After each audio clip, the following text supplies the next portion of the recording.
Bonjour, je vais vous lire un extrait de Journée de lecture de Marcel Proust.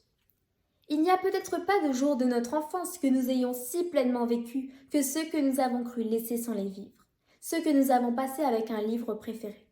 Tout ce qui, semblait-il, les remplissait pour les autres et que nous écartions comme un obstacle vulgaire à un plaisir divin.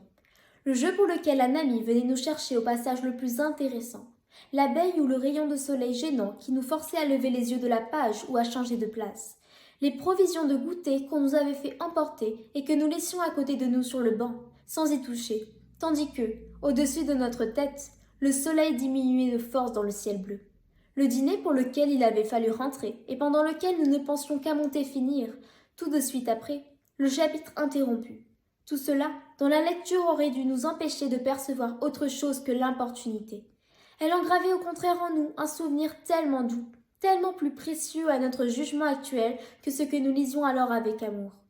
Que, s'il nous arrive encore aujourd'hui de feuilleter ces livres d'autrefois, ce n'est plus que comme les seuls calendriers que nous ayons gardés des jours enfuis, et avec l'espoir de voir refléter sur leurs pages les demeures et les étangs qui n'existent plus.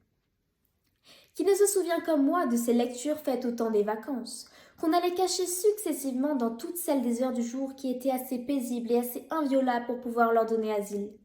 Le matin, en rentrant du parc, quand tout le monde était parti faire une promenade, je me glissais dans la salle à manger, où, jusqu'à l'heure encore lointaine du déjeuner, personne n'entrerait, que la vieille Felici, relativement silencieuse et où je n'aurais pour compagnon très respectueux de la lecture que les assiettes peintes accrochées au mur, le calendrier dont la feuille de la veille avait été fraîchement arrachée, la pendule et le feu qui parlent sans demander qu'on leur réponde et dont les doux propos vides de sens ne viennent pas.